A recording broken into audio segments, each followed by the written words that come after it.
Kamisato Ayato, the brother of Kamisato Ayaka, already one of the strongest DPS units in the game, just got his entire kit leaked, and oh my, I hate saying their full name. Right, he's going to be a HP percent scaling character, just like my girl Hu Tao, and we already know how crazy Hu Tao is. And if you're one of those who owns a Jade Cutter, because I don't know, you tried to get a Kagura's Rarity or something, please do not skip this unit, because that's going to be basically his best in slot weapon. Personally, I'm really glad that Ayato is going to be a DPS and not a Hydro support, as we already have an entire army of those already. Tell me what you think about Ayato, and if you're new here, don't forget to drop a like and to subscribe to help support the channel. But the real question is, would Ayato power creep Genshin Impact just like Ayaka did? This obviously is going to have to be seen after his release. However, I do have high expectations, especially with his C2, which gives him an extra 40% HP in his skills after gaining some stack, which is pretty busted off of a HP percent scaling character. You could easily have 40k HP, and not to mention you can put the Jade Cutter on him, which boosts your attack based off your HP. However, we have to keep in mind not everyone can get a C2, but we still have to note it when we're comparing the strongest DPS characters. For instance, with Hu Tao's C1, she becomes a lot greater than she is at C0.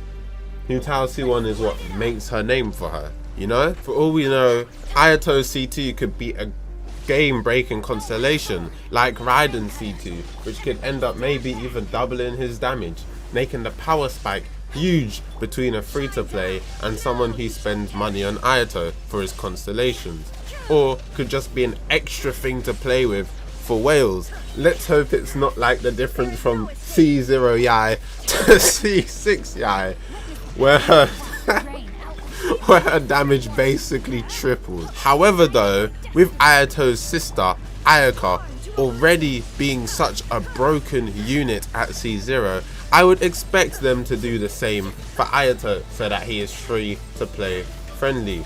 Ayato with his kit, he's going to be a quite flexible unit, meaning you could run so many different artifact sets and so many different weapons on him, and they will still feel pretty comfy. Being Hydro, there isn't really a reliable way to apply Pyro for Vaporizer or Pyro to do reverse melt with Ayaka, but as seen with Ayaka, she didn't need it at all. She's still pretty cracked because of her raw damage, and hopefully Ayato has raw damage that good as well. Overall, I must say Ayato, like his sister, is looking like a great character on paper, and finally a flexible unit who doesn't seem like he relies on having other 5 stars to perform at their best, such as Shenhe and Yai, and arguably even Itto as well. Ayato is also flexible with the artifacts, as I mentioned earlier, because you could run Shimenawa on him, Heart of the Depths, and apparently he's also getting a new set,